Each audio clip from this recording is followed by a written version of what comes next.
Good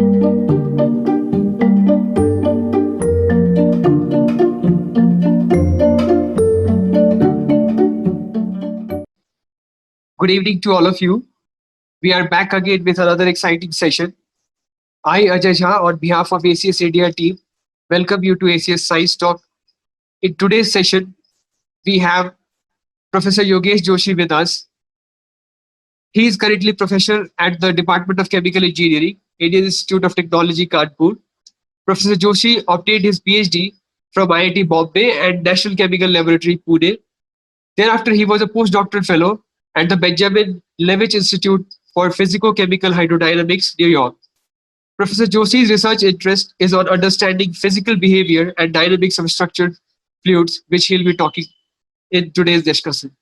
He has a long list of awards and accolades to his credits. To mention a few: Santi Swarup Bhatnagar Award in Engineering Sciences, National Academy of Sciences Scopus Young Scientist Award, Indian National Academy Engineering Young Engineers Award, Department of Atomic Energy BRNS Young Scientist Research Award.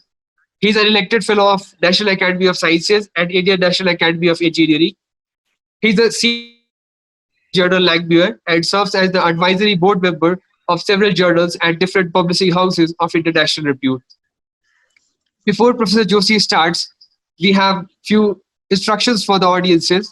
We request the audience to post their questions into the Q&A tab or to the Zoom window. Please avoid posting questions in the chat box. And in case of any internet issues, please stay with us. So with these words, I would like to invite Professor Joshi to deliver his talk. Professor Joshi, over to you. Thank you so much, Ajay. Before starting, I'm going to record it. Please start the recording. Thank you. Record on this computer. Okay. So good afternoon, everybody. I'm just going to kind of keep this computer in a better position before I start, because I'll be using a pen on this.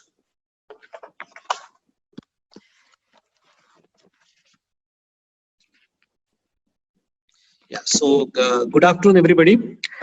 First of all, let me thank American Chemical Society for giving me opportunity to present this particular webinar. We are presently under very trying times, and it happens so that all the physical science discussion is completely stops. So we have to kind of meet on virtual level in order to interact with each other. But I must say that the virtual meetings are going on very fine, and the endeavor started by ACS is among those various endeavors occurring all over the world. So the topic of my presentation is investigating phase behavior of suspensions of nanodiscs using rheology. Now, many of you may wonder that how rheology, which actually is a bulk mechanical characterization technique, how can essentially it lead to insight into the microstructure? However, in this particular talk, we shall see that it not just kind of gives insight into microstructure, but it does a fantastic job. And let us see how actually kind of one can go about identifying microstructure using rheology. So the system that we're actually going to study is a very well investigated study in the literature, almost for past 3 decades. The system is aqueous dispersion of laponite, and a lot of controversy is also associated with this particular system, because phase behavior of this particular system, or I should say microstructure of this particular system, has been invented and reinvented and reinvented, not just by various groups, by those groups themselves.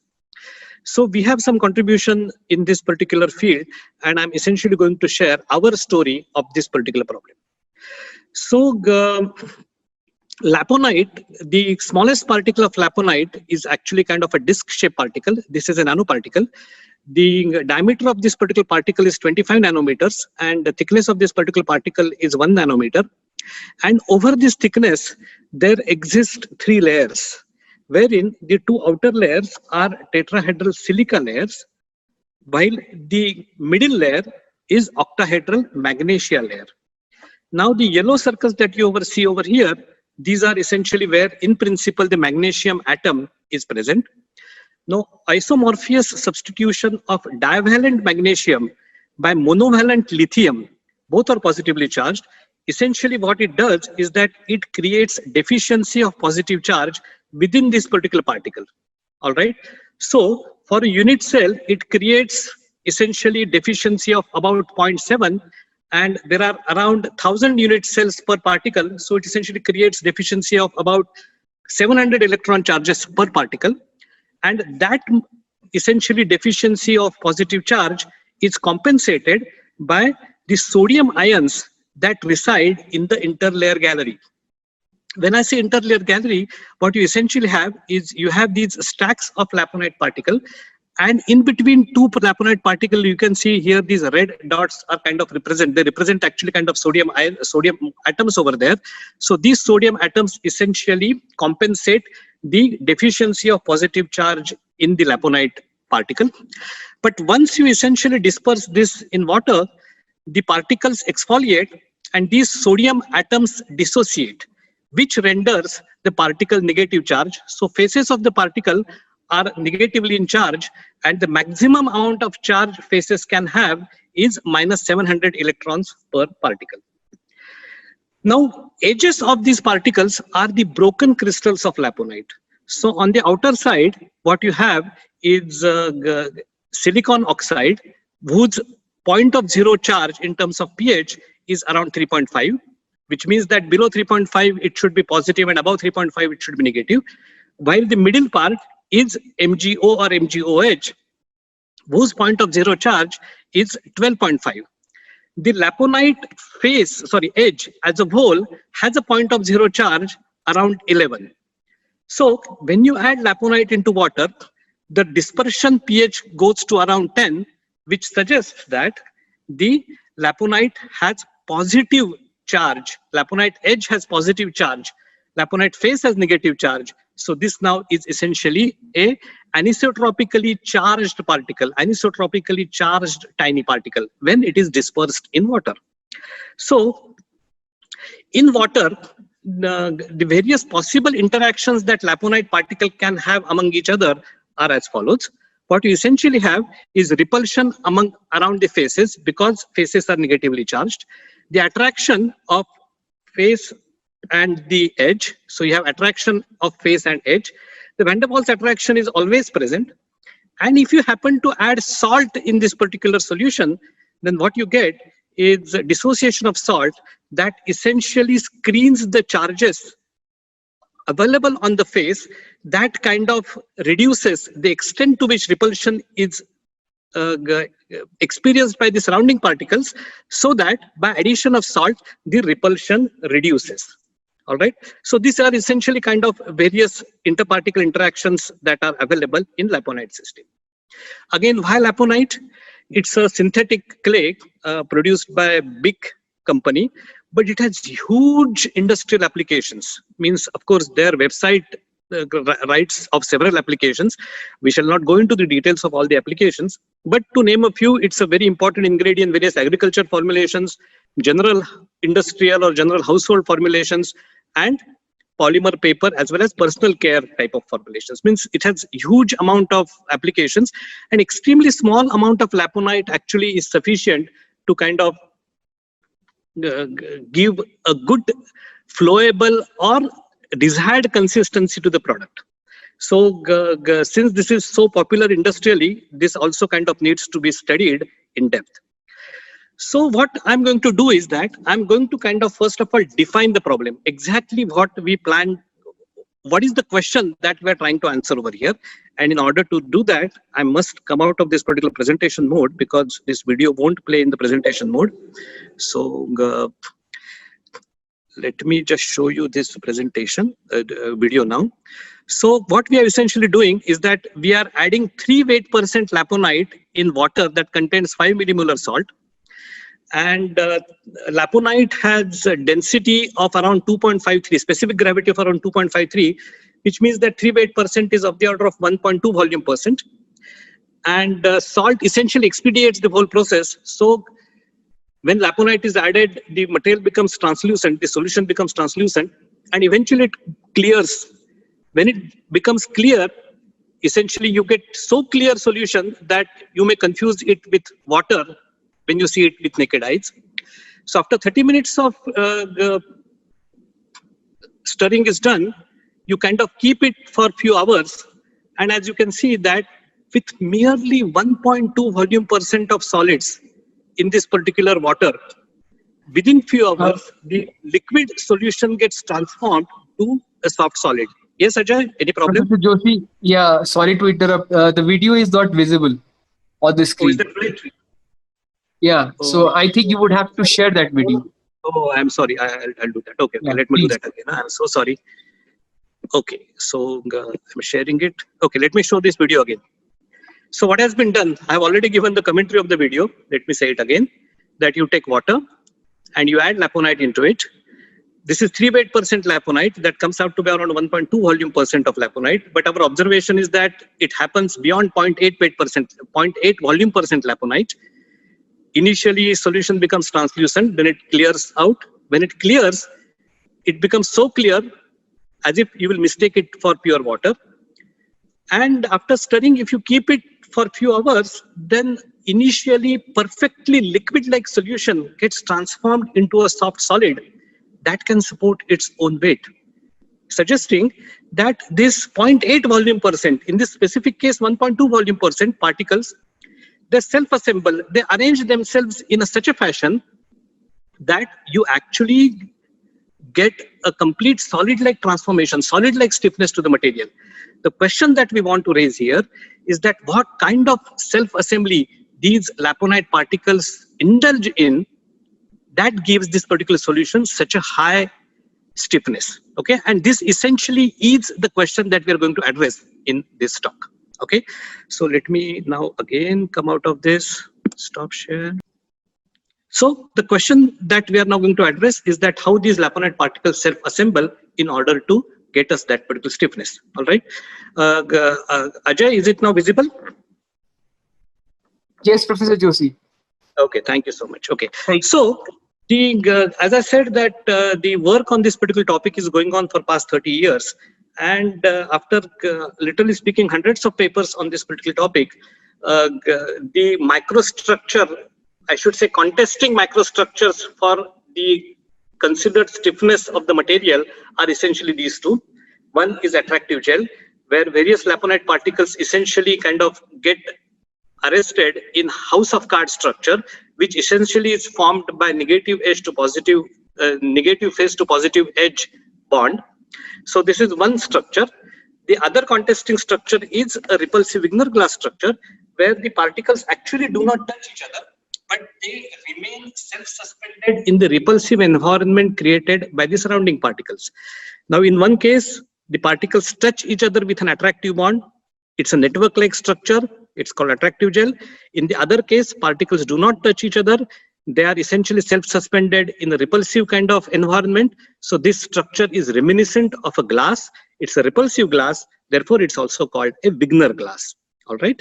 So the question is that which structure essentially leads? Both structures are visibly very different.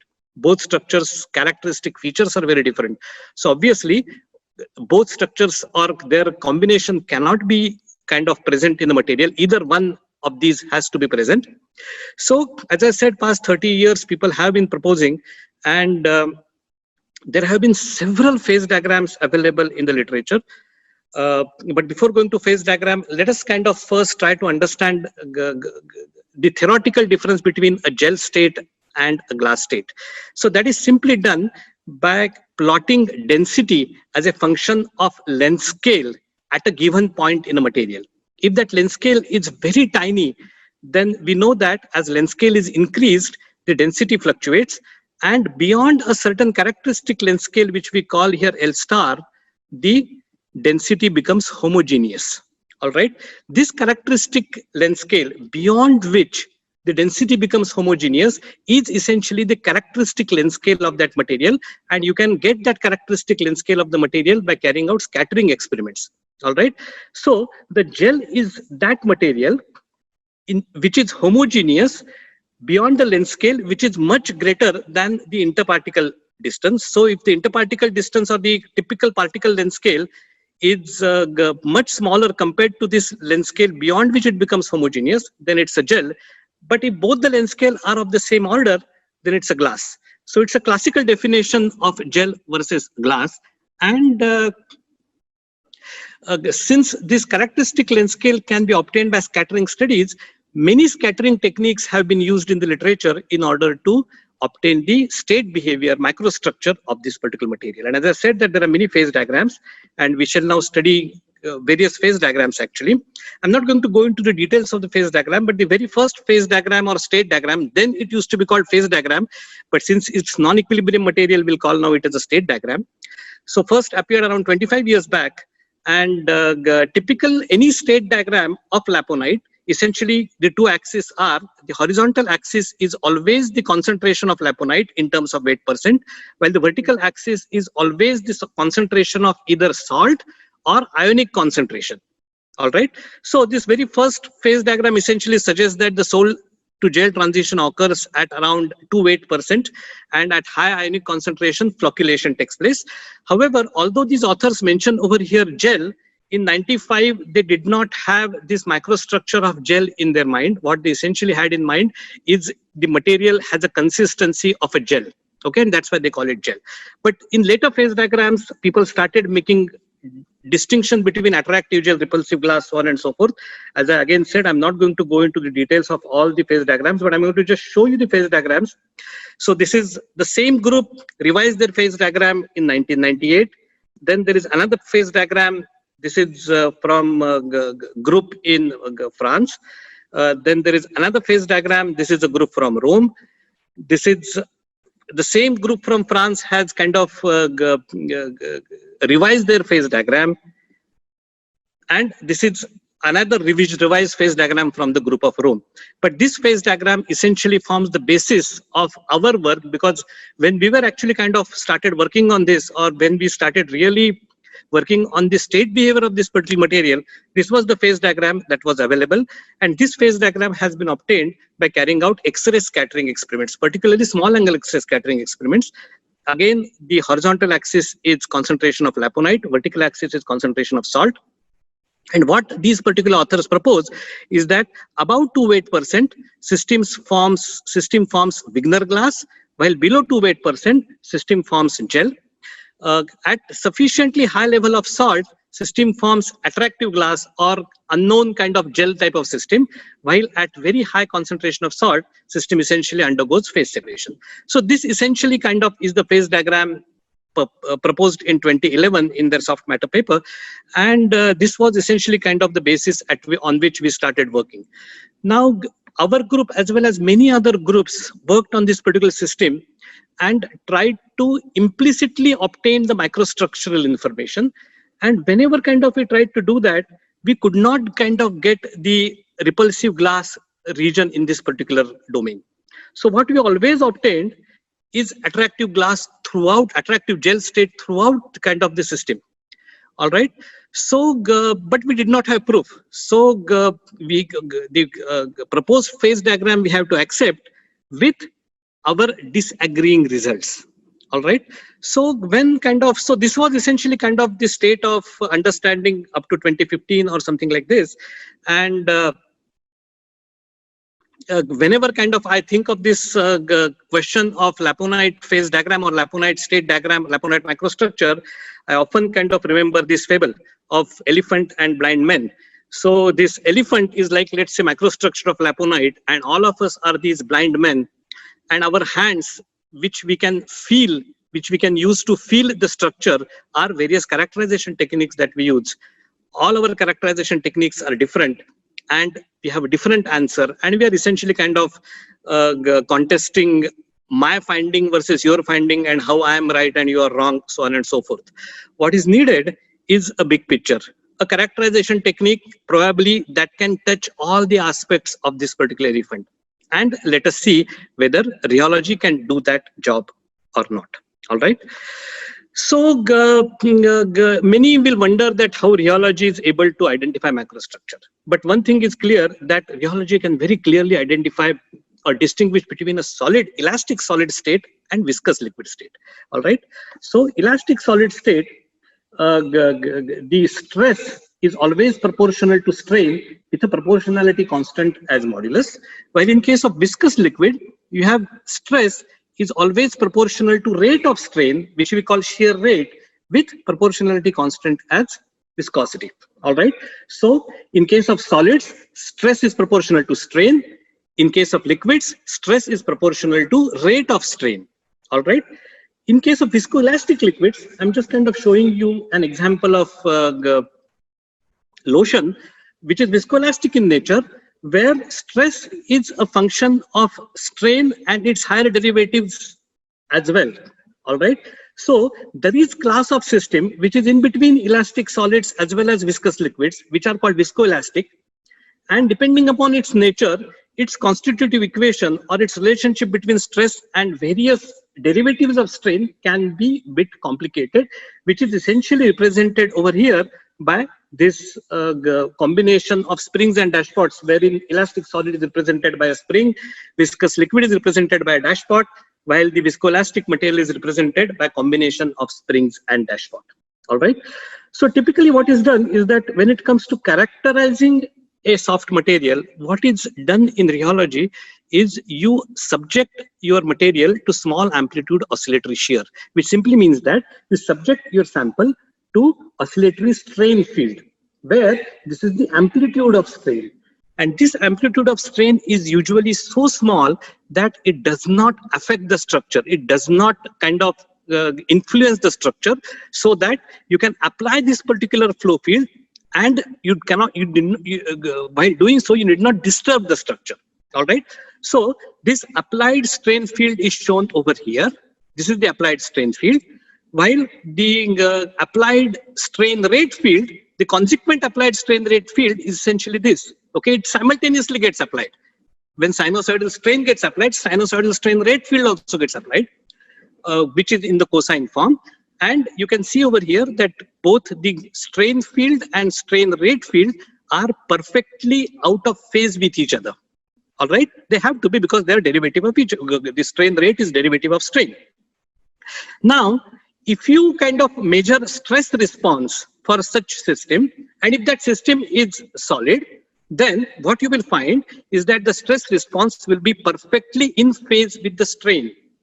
On the other hand, if the material is viscous liquid, then the stress response will be perfectly out of phase with strain, which means that it will be perfectly in phase with the strain rate.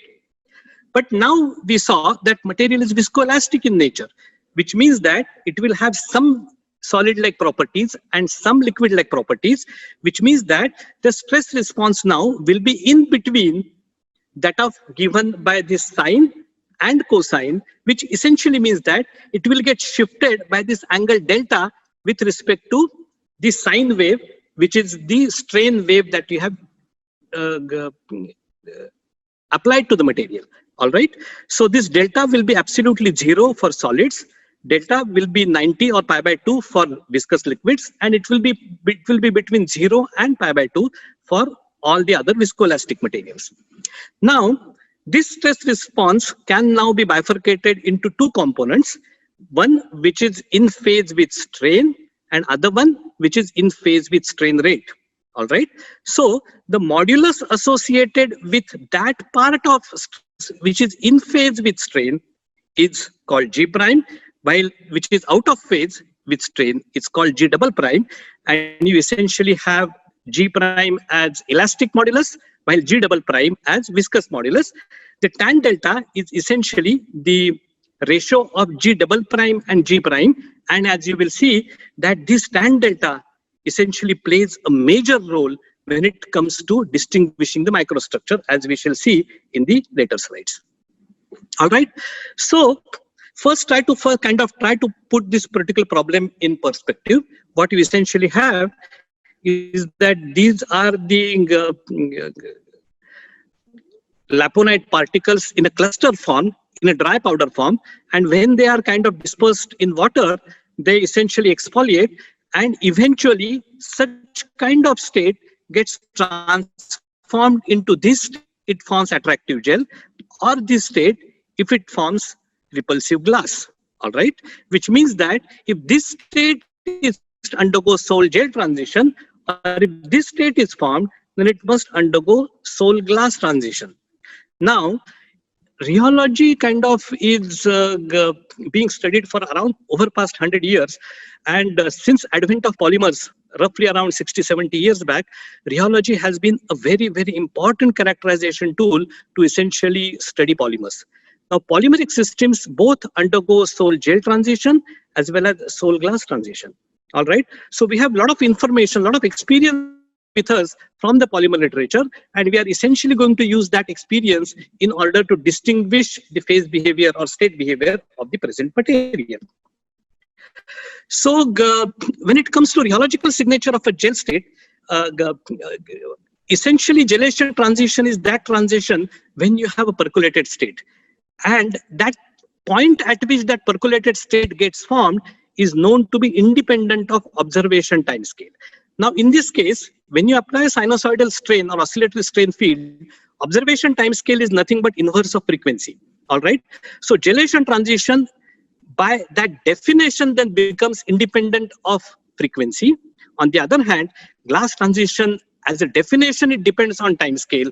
So therefore, it must depend on frequency. So this is the major difference between glass transition phenomenon and gelation transition phenomenon. So it is usually observed that at a chemical gel point, if you are actually plotting in a system which is undergoing sol-gel transition or in a system which is undergoing solidification transition, if you plot isofrequency tan delta curves as shown over here. So this is one isofrequency tan delta curve, this is another isofrequency tan delta curve.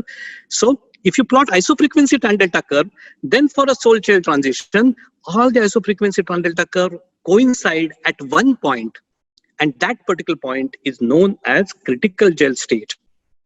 All right. So what is typically observed is that in a sol state, tan delta decreases with frequency. It's a very characteristic kind of feature of material that tan delta decreases with frequency for a liquid state, while for a consolidated gel or dense gel, tan delta is known to increase with frequency, but the gel point, which is the point at which the percolation occurs, the weakest percolated state takes kind of happens. At that particular point, what you see is that it's independent of observation time, which means that the gel point is the point where tan delta is independent of frequency. This is the point at which G prime and G double prime show identical dependence on frequency, and they lay parallel to each other. All right. The corresponding power law coefficient N is a very important parameter, which actually leads to very important structural information. And due to one of the finest kind of physicists of our times, Professor Muthukumar, due to him, there is this relationship between fractal dimension and the N. All right. By using this particular relationship, you can actually obtain the fractal dimension with this gel state. All right.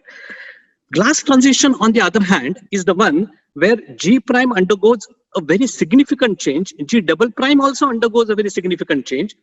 But tan delta shows a maxima. So glass transition is a point where tan delta actually shows a maxima, and that maxima is observed to depend on frequency. Please remember what I said in the few slides back, that the point of glass transition depends on observation time scale. In our case, observation time scale is inverse of frequency, and you can very clearly see over here. So now we study this particular point, which is deep in the phase behavior region in the repulsive glass state. So by carrying out oscillatory kind of flow study on this particular point, we shall come to know whether it actually it shows a gel-like microstructure or a glass-like microstructure.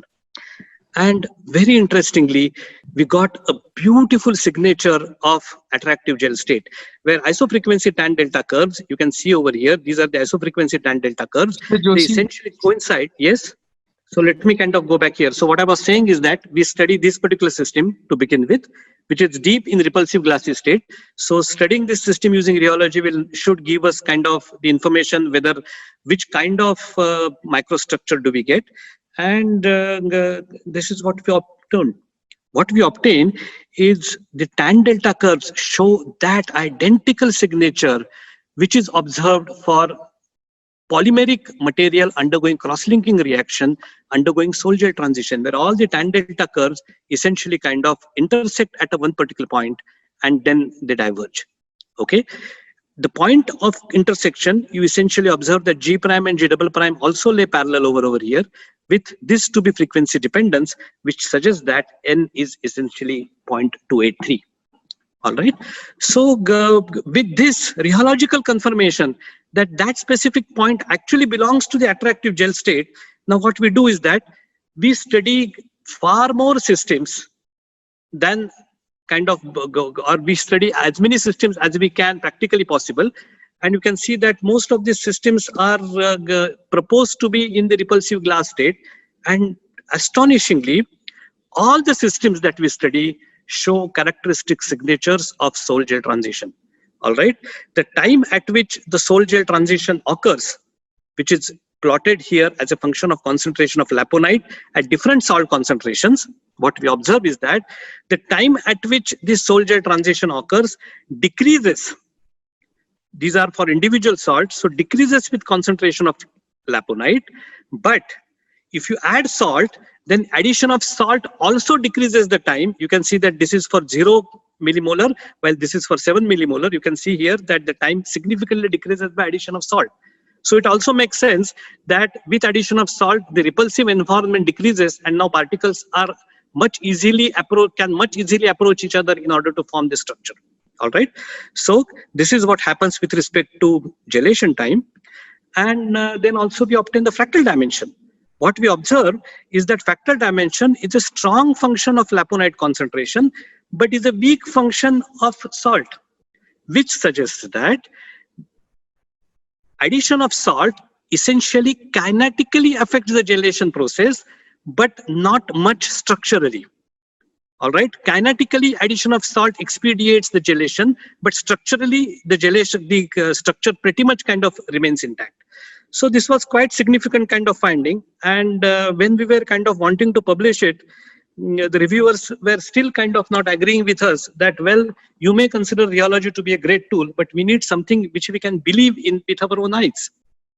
And that was the time when IIT Kanpur purchased a cryo-TEM system, and we were the first people in line with our samples, and we carried out cryo-TEM imaging of this particular material. Again, the system that we took was the same system, the first system that I showed, deep in so-called repulsive glass region, proposed repulsive glass region.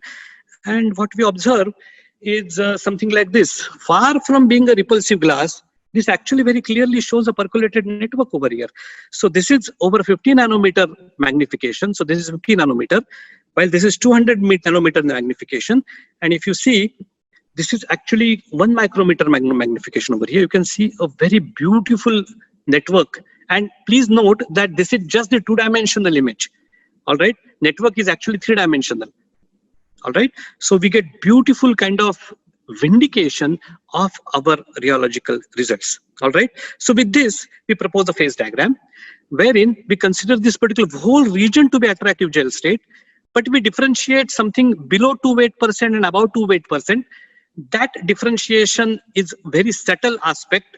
Because of time constraint on time, I'm not going to discuss that aspect, but that's well discussed in our papers. So this is the proposed phase diagram. And let me kind of come to the final part of my talk, which is what we have very recently done, is try to compare this sol-gel transition in laponite system with the classical literature on sol-gel transition. So what the classical literature says, as a function of time, gelation proceeds like this, and like this. So here the cluster formation takes place, cluster grows over here in such a fashion that it forms weakest percolated network. We call this critical gel state. And beyond that, the gel becomes more and more dense as a consolidated gel. At the point of critical gel transition, what is observed is that the zero shear viscosity diverges, and at the point of critical gel transition, it essentially tends to infinity. But what has been proposed in the literature, that distance to critical gel transition represented in terms of reaction extent shows a power law dependence with S as the power law exponent. Similarly, after critical gel transition, the equilibrium modulus or zero frequency modulus start becoming measurable. And as kind of it goes away from the critical gel state, again, distance from critical gelation, you can actually kind of, again, it's proposed to show power law dependence with power law exponent to be Z. Similarly, the relaxation time has been kind of shown to, has been observed to show symmetric dependence around this particular critical gel state. One can understand that relaxation time increasing as gelation takes place, but beyond gelation, this relaxation time essentially belongs to the relaxable part of the gel, which goes on decreasing, whose molecular weight or whose size goes on decreasing as relaxation proceeds, as the reaction proceeds. Therefore, the relaxation time decreases. And if you kind of represent this relaxation time with respect to distance from gelation, then it also shows power law coefficient, power law dependence with coefficient of 1 over kappa. Irrespective of the nature of material which is undergoing sol gel transition, let it be polymeric, let it be colloidal, let there be a chemical reaction, let there be a physical process. Irrespective of that, what has been proposed in theory is that this S plus Z must be equal to 1 over kappa, and this kappa should be of the order of 0.2, which means that 1 over kappa should be around 5. Okay, so this is proposed in theory. All right. Now what we essentially do is that we try to compare our results with the theoretical result, and what we observe is that we indeed observe power law dependence of viscosity. We indeed observe power law dependence of equilibrium modulus. We indeed observe symmetric variation of relaxation time across this particular critical gel state. What we get is S equal to, for this specific system, S to be 4.07, Z to be this 1.68, and S plus Z come out to be around 5.75, which actually is, these are kind of these are independent parameters in principle. You get 5.75, and inverse of 5.75 is 0.17, which actually is very close to 0.2 that is proposed theoretically. Astonishing similarity with theoretical sol gel transition results. So let me summarize that freshly prepared Laponite suspension over a broad range of concentrations show identical behavior reported for chemical gel, wherein tan delta becomes independent of frequency at the critical gel point. Very importantly, the critical gel of Laponite suspension shows the all rheological characteristic features, including critical exponents showed by critical gels of polymeric materials, which are also theoretically proposed. Cryo-TM image confirms the presence of a gel network, and interestingly, this material is proposed to be in the studies and some rheological literature. So we kind of believe that with our work, a lot of clarity has come into understanding state behavior of Laponite dispersion. This work is going on over around now 10 years, and it's partly supported by various agencies. So it's partly supported by Department of Atomic Energy, Government of India, and this was the first paper associated with the phase behavior of Laponite, which appeared in 2017 in Langmuir, followed by just last year or a couple of years back in 2018, we published a review paper wherein we proposed this particular phase diagram. It also came as a cover art of Langmuir. And more recently, we published this critical exponent paper in Journal of Rheology, which has been supported by Science and Engineering Research Board, Government of India. The work that I discussed in today's talk, so this is my group. This is the old picture of my group, because I wanted to show both old students as well as new students together. So this is the old picture of my group, and the work that I discussed in this particular presentation has been carried out by these two girls. The girl on the left hand side is Shweta, and girl on the right hand side is Khushbu. With this, let me thank all of you for your patience, and I'll be happy to take any questions.